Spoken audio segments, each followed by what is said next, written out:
The note arrived at 9:43 p.m. Thin paper, shaky handwriting. Leave your house in 10 minutes. Act normal. Trust me.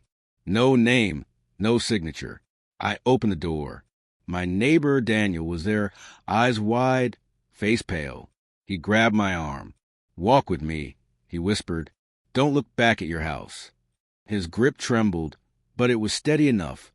We moved 3 blocks in silence, the only sound our shoes splashing on wet pavement. Then the sirens pierced the night. I glanced back against his warning. Flames consumed my home, my life, windows exploding, fire licking the walls like accusations. Neither of us spoke, but something inside me stirred, a patient, buried part of me awakening. Because I knew this fire wasn't random. The police called it an electrical fault. I called it intentional. Nothing about that fire was natural. The scent of gasoline, the precise destruction. Whoever did it didn't want me dead. They wanted me erased. Insurance records gone. Documents, photos, proof, all reduced to ash. But fire can't burn memory.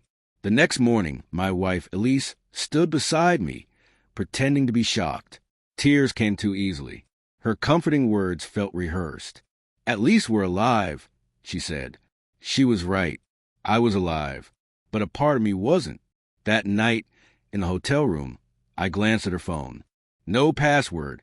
Too trusting or too arrogant. There it was. Messages to a contact saved under L. It's done. He won't have anything left. My breath slowed, but my heart didn't. She shifted in her sleep, brushing my arm. I didn't move, just watched her breathe. I didn't confront her. Not yet.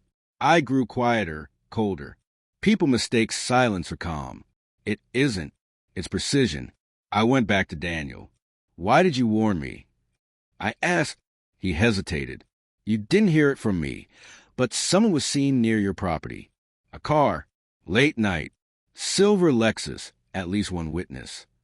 I nodded, pretending to accept it as coincidence, then returned to work.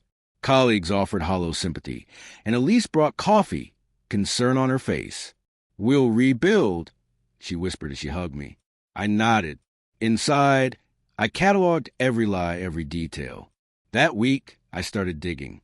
I hired a digital forensics analyst, a favor owed, to recover deleted backups from Elise's phone.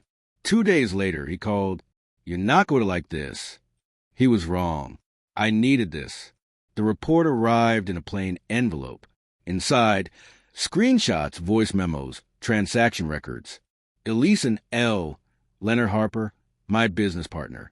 They weren't just having an affair. They were siphoning our joint accounts slowly, deliberately, and then burning the evidence literally. Insurance payout, liquidation funds. The plan was simple.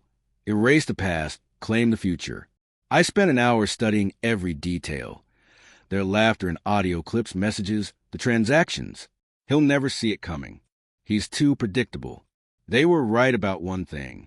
I was predictable until that night. I waited 3 days, enough time for Elise to relax, to start plotting our fresh start. We met at the insurance office. Leonard played the supportive partner. Elise wore black, appropriate for the occasion. I handed her a small drive. Photos of the house, I said. She smiled, Leonard smugly leaning back. I pressed play. The screen filled with her messages, his voice, their laughter, the plan, the transfers. Silence shattered like glass. Elise's face drained of color. Leonard's jaw tightened, eyes darting. You should have let the house burn after I left, I said calmly. Neither spoke. The agent's face turned pale.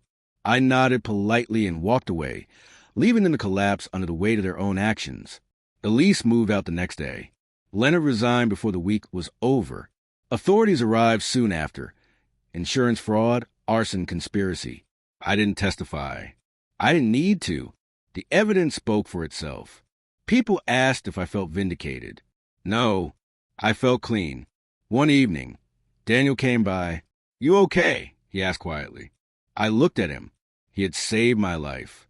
But what emerged from those ashes wasn't the same man he'd warned. I am now, I said. He nodded, sensing the finality in my tone. When he left, I stood by the window, gazing at the empty lot where my house had been. No ghosts, no noise, just quiet. I liked it that way. They burned my home to erase me. All they did was set me free.